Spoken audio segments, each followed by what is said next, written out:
বাঘমাৰী ভিতৰৰ অঞ্চলৰ এই বাঘমাৰী গাঁৱত বিভিন্ন দোকান আছে।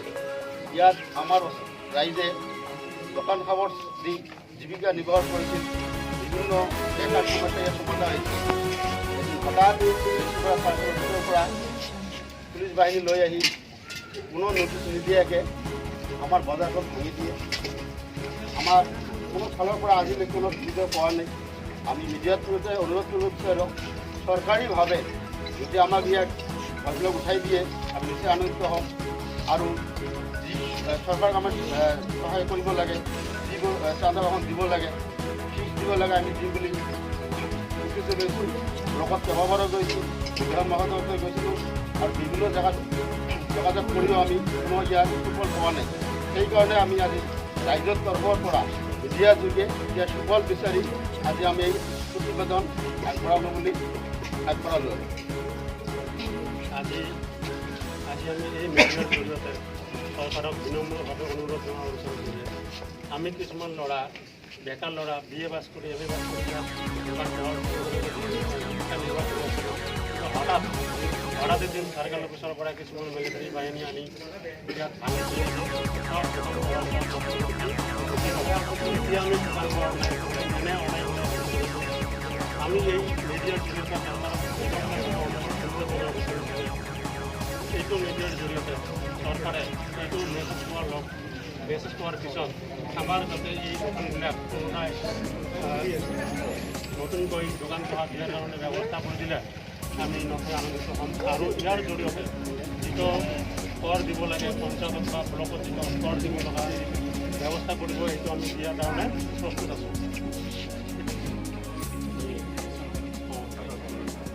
অনুৰোধ জনাব। বজাৰত আমি ডিষ্ট্ৰিক্ট AIDF দলৰ এটা সজাতি দলে আমি আজি বাঘমাৰী চাৰিআলি বজাৰত উপস্থিত হৈছোঁ।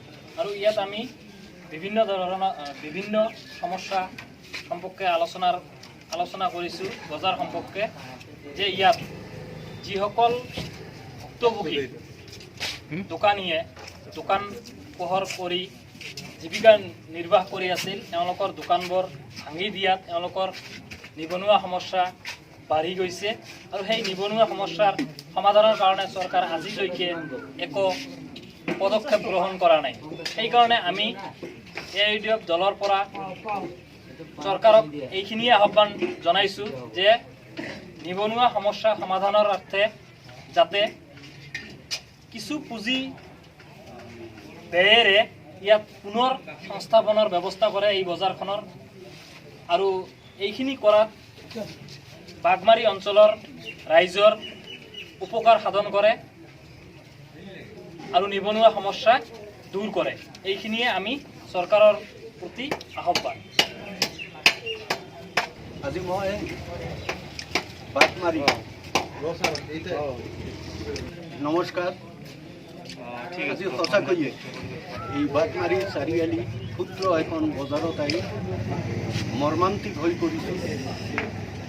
প্ৰতিটো অঞ্চল ৰাইজ যিখিনি সিহঁতৰ আৱেগ অনুভূতি আমাৰ মাজত আজি প্ৰকাশ কৰিছে, সঁচাকৈ দুখজনক। কাৰণ আজি প্ৰায় 100ৰো অধিক পৰিয়াল ইয়াতে দৈনিক বজাৰত সৰু সুৰা এটা দোকান দি দৈনিক জীৱিকাৰ পথ বাছি লৈছিলে। হঠাতে শুনিব পাৰিলোঁ এইখন 18 ফেব্ৰুৱাৰীত বজাৰখন নাইকিয়া কৰি দিছে, যাৰ ফলত বহুত নিবনুৱাই যিবিলাক দোকান দিছিল আজি বাটে বাটে ঘূৰি ফুৰিছে। ঘৰৰ আজি যিখিনি সমস্যা সমাধান কৰিব পৰা নাই, দুখ মনেৰে বেজাৰ মনেৰে ঘূৰি ফুৰিছে, এইসকলক আজি মই পঞ্চায়ত, ব্লক তথা পূব সমষ্টিৰ বিধায়ক মাননীয় অশোক কুমাৰ সিংহে এই মিডিয়াৰ জৰিয়তে জনাব বিচাৰিছোঁ, যদি ভাঙিছে কোনো কথা নাই, চৰকাৰী নিয়ম মতে ভাঙিছে, তাত আমাৰ কোনো আপত্তি নেই। কিন্তু এটা আপত্তি কৰিবলগীয়া কথা আছে যে মানুহখিনি ইমান দিনে যেনেকৈ দোকান দি এটা সৰু সৰু পৰিয়াল পোহপাল দিছিলে তাৰ পৰা বঞ্চিত হৈ আছে।